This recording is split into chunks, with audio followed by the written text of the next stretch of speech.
안녕하세요. 써니즈 오디오 채널입니다. 우리 인생은 정해진 지도가 없습니다. 그저 망망대해에 던져진 채 밑도 끝도 없이 항해를 하면서 삶의 목적지를 스스로 파악하고 가는 길도 직접 만들어가야 하죠. 드넓은 바다에서 내게 맞는 길을 찾는 일은 평생 끝나지 않고 그 과정에서 파도와 폭풍이 끊이지 않는다는 사실을 받아들이기까지는 오랜 시간이 걸립니다. 그러나 한치 앞이 보이지 않고 폭풍이 가득한 항해일지라도 나만의 항해법을 천천히 익히다 보면 변화무쌍한 바다의 아름다움도 보게 되고 돛을 간지럽히는 바람을 반가워하게 되기도 합니다. 이정민이라는 여성 사업가이자 작가가 있어요. 30여 개국의 문화를 경험하고 국가적 리더부터 오지의 어린이까지 만나며 그녀는 한 가지를 깨닫게 됩니다. 인생은 누구에게나 막막하고 모두가 자신만의 폭풍을 지닌다는 사실이었죠. 그녀 또한 많은 폭풍을 만나 넘어졌다 일어서고 무너졌다 다시 일어나기를 반복했습니다. 그러면서 자신이 만난 사람들로부터 받은 작고 단단한 응원들로부터 힘을 얻게 돼요. 그녀는 이 응원과 위로를 기록으로 남깁니다. 오늘은 이 책을 살펴볼게요. 인생의 폭풍 속에서 춤을, 이정민. 펴낸 곳은 나무 사이입니다. 인생이 무거운 숙제인 것만 같았지만 알고 보니 공짜로 온 선물이었다는 걸 깨닫게 되기를 바란다. 미래가 두려울 때 불확실한 건 재밌잖아 라고 생각하게 되기를. 끝내 감사와 기쁨을 놓지 않고 살아서 매 순간 기적을 만들어내기를 바란다. 우리의 삶은 반드시 귀엽고 해피엔딩이다. 세상에서 가장 아껴야 할 사람은 나 자신이다. 살아오면서 가장 후회하는 것 중에 하나는 내가 나를 제대로 사랑해주지 못했던 것이다. 사실 내가 나를 사랑해야 한다는 개념 자체를 인식한 지 그리 오래되지 않았다.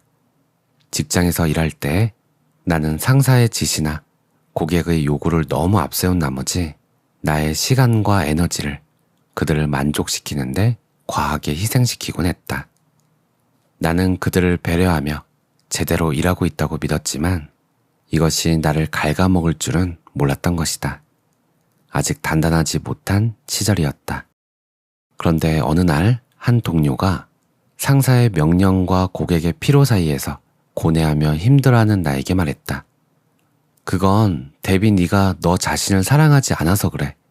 너의 커리어와 앞날만 생각해. 다른 사람들을 지나치게 생각하지 말고 너의 소신대로 해. 쿵 얻어맞은 듯했다. 언제부턴가 나는 나 자신을 맨 뒤로 보내며 살았을까. 직장에서는 동료와 고객을 먼저 생각하고 집에서는 아이들과 남편을 먼저 챙기는 삶을 살고 있었다. 나는 성향상 어려움을 당한 사람을 보면 그냥 지나치기가 쉽지 않다.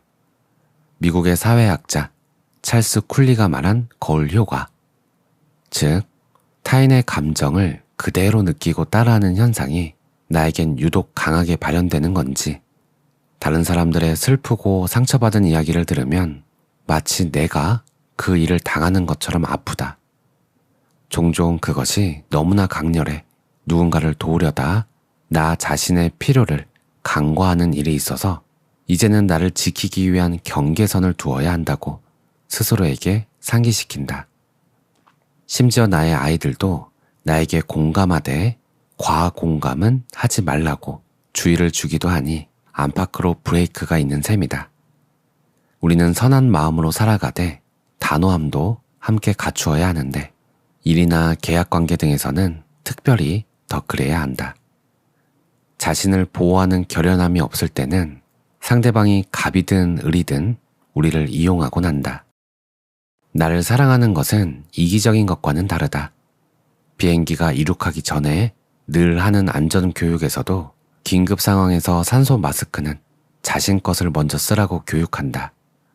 그 다음으로 아이에게 씌워주라고 강조하는데 이는 부모가 자신의 목숨보다 아이를 먼저 생각하는 뭉클한 본능을 떠올리기도 하지만 자기가 숨을 쉴 수 있어야 옆 사람도 도울 수 있다는 가장 근본적인 진리를 알려주기도 한다. 그러니까 이기적인 마음으로 모든 것을 독차지하기 위해서 자기애를 강화하라는 것이 아니라 다른 사람들을 도울 수 있는 사람이 되기 위해 나를 사랑할 줄 알아야 한다는 것이다. 연예인들은 즐거움, 의사는 건강, 청소부는 쾌적함, 기술자는 편리함, 작가는 통찰과 감동 등 우리는 세상이 필요로 하는 다양한 유무형의 가치를 만들고 타인에게 전하며 경제적인 보상을 받는다. 그런데 내가 즐겁지 않고 건강하지 않고 깨끗하지 않고 감동이 없는데 다른 사람들을 그렇게 만들어주려고 할 때가 있다. 잠깐은 그 상태를 유지할 수 있을지 몰라도 결국은 주는 사람도 받는 사람도 탈이 나고 말 것이다. 배우지 않으면서 다른 사람들을 가르칠 수 없고 가진 것이 없는데 다른 사람들에게 베풀기 어렵다. 초지에 방목한 소의 우유로 만든 버터의 품질이 더 우수하고 닭장 밖에서 자유롭게 풀어 키운 닭의 달걀이 더 등급이 높다는 것은 신비로운 자연의 이치이다. 더 행복한 동물이 더 우수한 것을 생산한다. 사람도 더 행복할 때 더 우수한 것을 만들어내지 않을까? 작가들의 컨퍼런스에서 만난 제니퍼는 어려움을 이겨내고 회복한 순간을 나누는 워크숍에서 이런 이야기를 들려주었다. 나는 결혼해서 아들을 하나 낳았어. 그런데 출산 후에 내가 뚱뚱해졌다는 이유로 남편이 떠나고 말았지. 어이없는 이유로 싱글맘이 되었는데 뚱뚱해진 내가 못 견디게 싫은 거야. 남편을 미워하고 나를 미워하며 살아가니 나는 점점 무너졌어. 그러다 어느 날 정신을 차리고 나의 이야기로 동화를 쓰기 시작했어. 그렇게 나 자신과 화해를 하고 나니 비로소 다시 제대로 살 수 있게 되었지. 그러면서 자신의 동화책이 전시된 곳을 가리켜 보여주었다. 내가 보기에 그녀는 전혀 뚱뚱하지도 밉지도 않았다. 오히려 그녀의 멋진 동화만큼 아름답게 빛나고 있었다. 자기 존중이야말로 진정한 삶의 첫 단추다. 나를 사랑하는 것은 완전하진 않지만 잘 살아가기 위해 매일 용기를 내는 나를 용서하는 일이다. 나를 미워하지 않고 나와 싸우지 않으며 잘 지내는 것은 생각보다 쉽지 않다. 어리석은 일을 해놓고 불과 몇 분 후에 머리를 때리며 후회하는 일도 얼마나 많은지. 하지만 나의 비전을 온전히 이해하는 사람도 나의 고통을 속속들이 아는 사람도 이 세상에 오로지 나뿐이다. 나를 삶의 변두리에 방치하지 말고 중심으로 데려와 아껴주고 쓰다듬어줘야 건강한 자존감이 빚어진다. 자신을 존중할수록 비교하는 마음이 줄어든다. 나를 사랑하면 나를 증명하려고 지나치게 애쓰지 않게 된다. 지금의 나로 충분하다고 느낄 때 온전한 나로서의 삶이 시작된다. 그래도 내 자신을 있는 그대로 사랑하기가 어려울 때 내가 되새기는 구절을 공유한다. 너는 특별하단다 라는 명작을 쓴 미국의 작가 맥스 루케이도의 말이다. 당신은 우연이 아닙니다. 대량 생산되지도 않았고 조립 라인에서 나온 제품도 아닙니다. 당신은 최고의 장인에 의해 의도적으로 계획되었고 특별하게 재능을 부여받았으며 사랑스럽게 지구에 안착했습니다. 오늘 내용은 여기까지입니다. 요즘 제 자신에게 자주 질문하는 것은 기준을 어디에 두고 있는가인데요.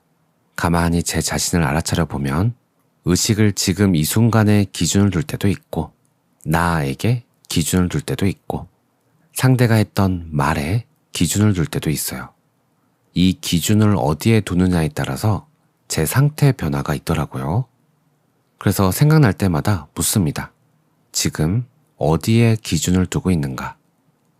그러면 뭔가에 빠져 있다가도 빠져 있었음을 알아차리고 빠져나오게 됩니다. 그리고는 관찰자로 다시 세상을 바라보면 긴장감이 풀리면서 전체적인 관계가 눈에 들어오더라고요. 오늘 이야기에서 남을 도울 수 있으려면 먼저 나 자신을 사랑해야 한다는 말이 제게 감동적으로 다가온 이유는 그 기준이 나가 아니라 사랑에 있었다는 점이었습니다. 나만 사랑하는 것도 아니고 남만 사랑하는 것도 아니고 그저 사랑의 기준을 두면 남도 나도 모두 사랑할 수 있게 된다는 것. 단순하지만 어떤 진리가 들어있는 것 같아요. 오늘도 평온한 하루 보내세요. 감사합니다.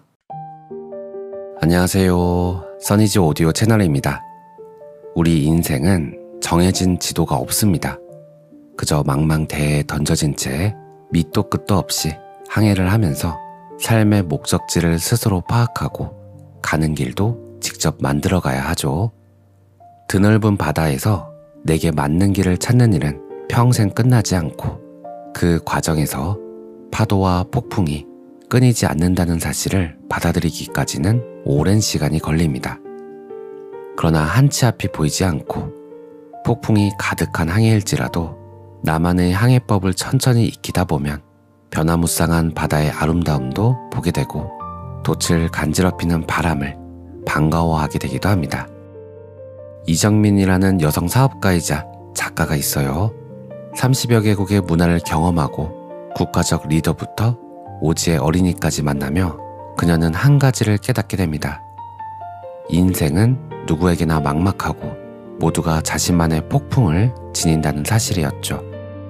그녀 또한 많은 폭풍을 만나 넘어졌다 일어서고 무너졌다 다시 일어나기를 반복했습니다. 그러면서 자신이 만난 사람들로부터 받은 작고 단단한 응원들로부터 힘을 얻게 돼요.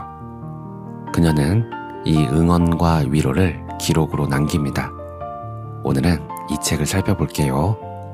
인생의 폭풍 속에서 춤을, 이정민. 펴낸 곳은 나무 사이입니다.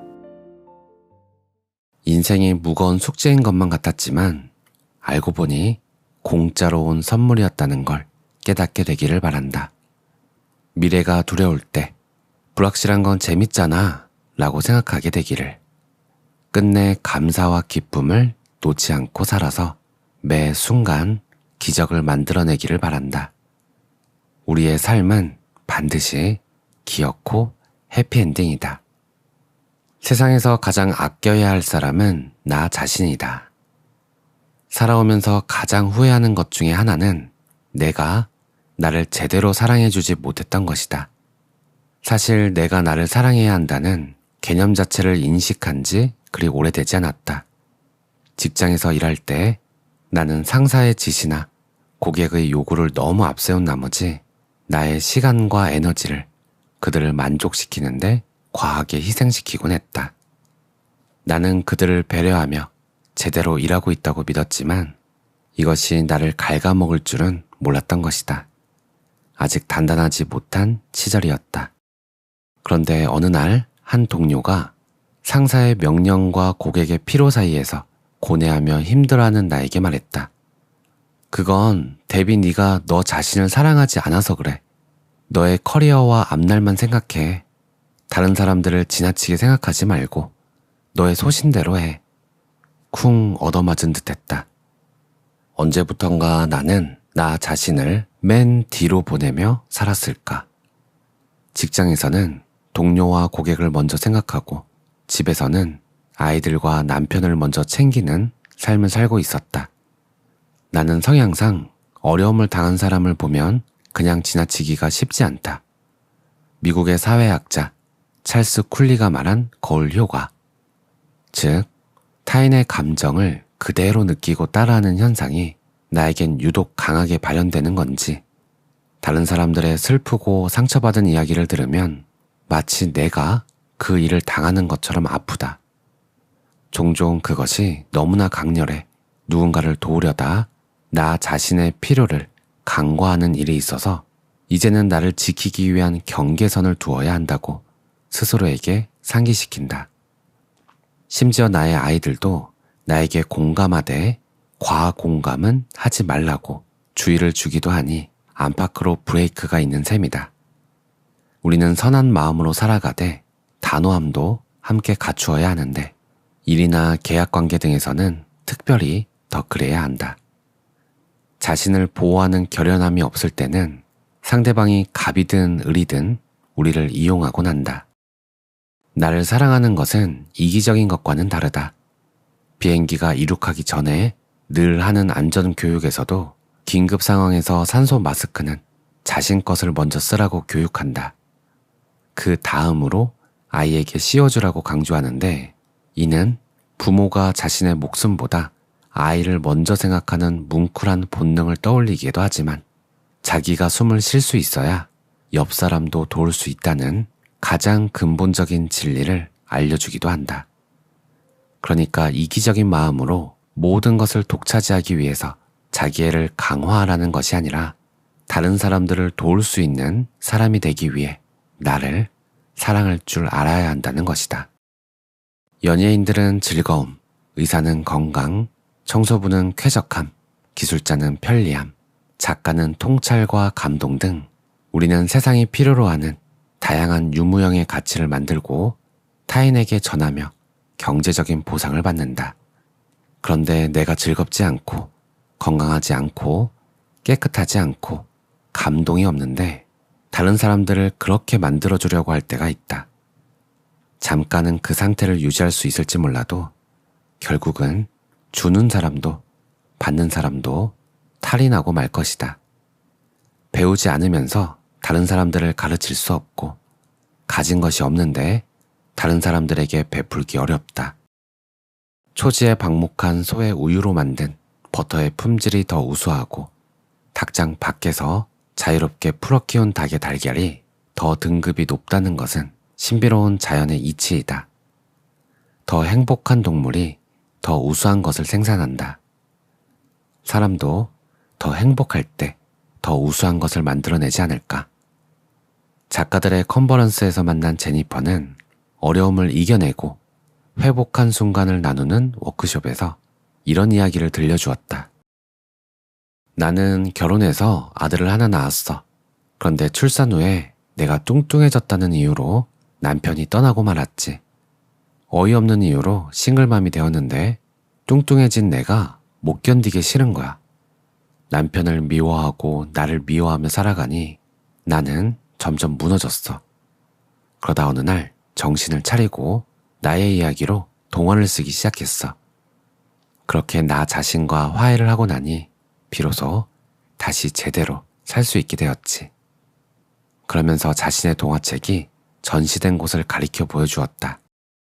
내가 보기에 그녀는 전혀 뚱뚱하지도 밉지도 않았다.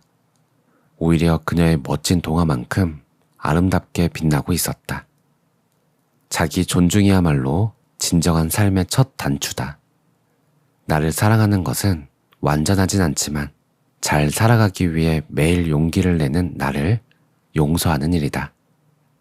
나를 미워하지 않고 나와 싸우지 않으며 잘 지내는 것은 생각보다 쉽지 않다. 어리석은 일을 해놓고 불과 몇 분 후에 머리를 때리며 후회하는 일도 얼마나 많은지. 하지만 나의 비전을 온전히 이해하는 사람도, 나의 고통을 속속들이 아는 사람도 이 세상에 오로지 나뿐이다. 나를 삶의 변두리에 방치하지 말고 중심으로 데려와 아껴주고 쓰다듬어줘야 건강한 자존감이 빚어진다. 자신을 존중할수록 비교하는 마음이 줄어든다. 나를 사랑하면 나를 증명하려고 지나치게 애쓰지 않게 된다. 지금의 나로 충분하다고 느낄 때 온전한 나로서의 삶이 시작된다. 그래도 내 자신을 있는 그대로 사랑하기가 어려울 때 내가 되새기는 구절을 공유한다. 너는 특별하단다 라는 명작을 쓴 미국의 작가 맥스 루케이도의 말이다. 당신은 우연이 아닙니다. 대량 생산되지도 않았고 조립 라인에서 나온 제품도 아닙니다. 당신은 최고의 장인에 의해 의도적으로 계획되었고 특별하게 재능을 부여받았으며 사랑스럽게 지구에 안착했습니다. 오늘 내용은 여기까지입니다. 요즘 제 자신에게 자주 질문하는 것은 기준을 어디에 두고 있는가인데요. 가만히 제 자신을 알아차려 보면 의식을 지금 이 순간에 기준을 둘 때도 있고, 나에게 기준을 둘 때도 있고, 상대가 했던 말에 기준을 둘 때도 있어요. 이 기준을 어디에 두느냐에 따라서 제 상태 변화가 있더라고요. 그래서 생각날 때마다 묻습니다. 지금 어디에 기준을 두고 있는가? 그러면 뭔가에 빠져 있다가도 빠져 있었음을 알아차리고 빠져나오게 됩니다.